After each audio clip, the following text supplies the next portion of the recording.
자, 그럼 정말 그런가 궁금해 하시잖아요. 그렇죠? 네, 그래서 제가 실험을 했을까요, 안 했을까요? 네, 실험을 했죠. 그래서 제가 일반 학교에다가 이걸 하자고 그랬어요. 잘 하려고 그랬을까요, 안 하려고 그랬을까요? 어떻게 그렇게 잘하세요? 그래서 제가 이렇게 요청했어요. 학교에 1학기 때 열심히 가르쳤는데도 안다는 아이를 뽑아달라 했더니 20명을 뽑았어요. 그래서 방학 때 한 달간 뭐만 했을까요? 이 5가지를 변형시키는 방법을 훈련했어요.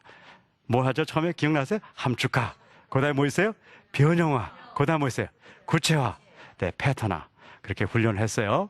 그랬더니 표에 나타난 것처럼 20명 전원이 조금이라도 다 올라갔어요. 자, 이건 제가 성적이 올라갔다 안 올라갔다 얘기를 하는 게 아니에요. 변화될 수 있다는 걸 얘기하는 거죠. 지금 우리 수포자라는 얘기를 지금 많이 하잖아요. 수학을 왜 포기하게 돼요? 여러분들 많은 경우는 공부를 안 해서 포기한다고 얘기하잖아요. 그렇지 않아요. 해도 안 되기 때문에 포기하는 것이에요. 그런데 열심히 해서 된다. 그럼 벌써 열심히 했죠. 그게 아니라니까요. 인간은 열심히 해서 안 되는 것이 아니에요. 열심히 해도 안 되기 때문에 안 되는 거예요. 거기에는 그럴 만한 분명한 조건들이 있는 것이에요. 그 조건이 몇 가지 있죠. 첫째는 기초가 안 좋은 거예요. 그렇죠?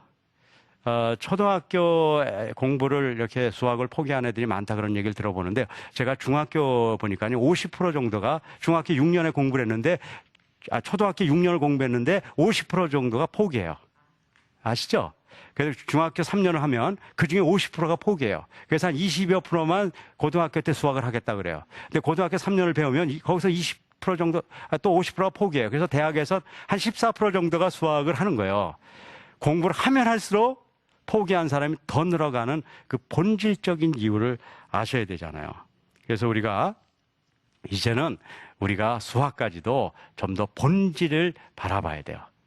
여러분들 여태까지 공부를 하면서 많이 포기했는데 여러분들 이제 포기하지 않으셔도 돼요. 여러분들도 수학할 수 있어요. 여러분들이 수학이 되면 안 되는 아이들이 있을까요? 네. 그래서 오늘 배우신 걸 좀 잘 이렇게 염두에 두셔가지고 언젠가 여러분들 이 수학이라는 수포자라는 용어가 우리 한국 사회에 다 없어지길 바라면서 이렇게 말씀을 마치겠습니다. 감사합니다.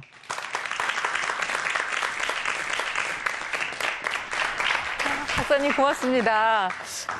야, 특이한 거위네요. 그죠?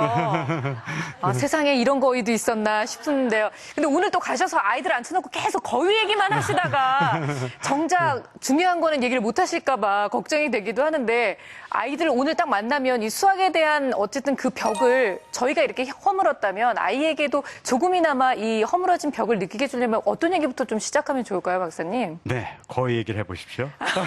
그래서 만약에 네. 여러분들이 설명할 수 있을 정도면 네. 아이들도 이해할 수 있을까 없을까요? 있을 것 네. 같아요. 그리고 여러분들이 설명할 수 있습니까 없습니까? 네, 그 정도로 수학은 쉬운 것이에요.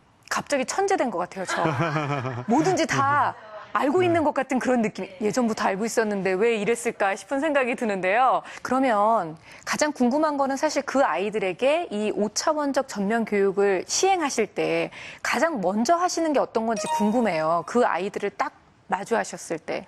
네. 가장 중요한 것은 우리가 배울 것이 많지 않다는 것을 인식시켜주는 게 중요해요. 왜냐하면 초등학교 애들이 초등학교 공부를 했는데 중학교 공부를 못하는 이유는 초등학교 걸 이해 못해서 그렇거든요. 그렇죠. 예. 네, 초등학교 공부가 많은 것 같죠? 초등학교 공부는 7가지밖에 없어요. 자연수 들어오셨어요? 네. 네, 그 다음에 유리수 들어오셨어요? 그 다음에 분수. 숫자는 이 3가지밖에 없어요. 이 숫자를 갖고 뭐 하냐면 곱하기, 나누기, 빼기, 더하기밖에 없어요. 물론 90%가 이 정도 되고요. 나머지 10% 뭐 또 다른 것이 있겠죠. 네. 그러니까 대다수는 그것만 하면 돼요. 그런데 왜 그것이 어려우냐면 어렸을 때는 그거조차도 이해하기가 어려워요. 하지만 나이가 들수록 그것을 인식할 수 있는 이해의 폭은 다 생기는 거예요. 그렇죠. 그런데 문제는 그런지를 모르는 것이에요. 여러분들이 옛날에 초등학교 때 수학 공부를 못 하셨을 수도 있어요. 그렇죠? 지금 초등학교 수학 시험을 보세요. 너무 쉬워요. 왜 그런지 아세요? 수학 공부를 해서 그런 것이 아니에요. 인생 살면서 네. 고민도 많이 했고 놀자고 생각하다 보니까 초등학교에서 배우는 그 생각은 아무것도 아니라는 것을 알기 때문에 그런 것이에요.